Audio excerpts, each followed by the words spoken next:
Good evening and welcome to BJC Mitzvah Day number 147, part 5. Using the Sefer Chinuch, a mitzvah that keeps us on its way. And I'm traveling. Here I am in Boca Raton to see my mother, my wonderful mother, before I go to Fort Lauderdale for the big half marathon. Thank you all who helped get me there to my goal. And it's very exciting. But of course, when you travel, it's very hard to take the books with you. So I did take a picture and I printed them out at the printer, and here we are. So I'm going to try my best. You'll bear with me. So I'm a little bit sloppy today. And I got reading glasses. And we're continuing with the prohibition not to eat, not to consume the Cheilev, the forbidden fat. The Chinuch notes that not all the fat found in these three areas are forbidden. As a general rule, our sages of blessed memory have stated the following in Tractate Chulin. Cheilev that is covered over by meat is permitted. For regarding this Cheilev, the merciful one stated in his Torah, upon the flanks, not that which is within the flanks, i.e. covered by its meat. The Chinuch adds other parts of the animal that are treated as Cheilev by rabbinic law.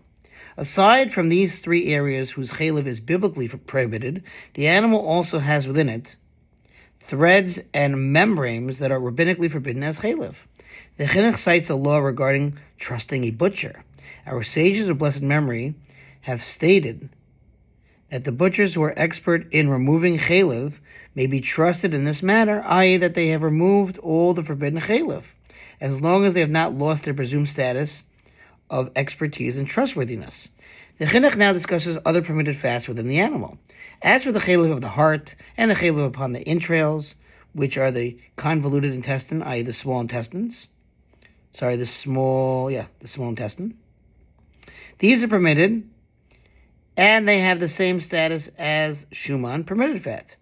The fats upon the intestine are permitted, with the exception of that which is upon the extremity of the intestine that is near the abomasum, the fourth stomach, which is the beginning of the intestine where it emerges from the abomasum, as a person is required to scrape off the Cheilev that is upon that section.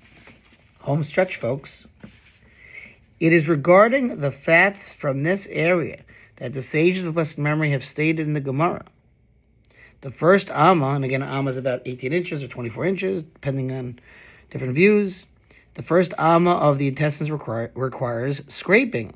However, some of the Goinim were the rabbis in the 700s, stated that the reference to intestine in the above Gemara actually refers to the portion of the intestines through which the excrement is excreted, the rectum, which is the very end of the intestines, not the beginning as stated above. These laws and the additional details of this mitzvah, as well as all its aspects, are set forth in the 7th chapter of Chulin. This mitzvah applies in every location and all times to both men and women.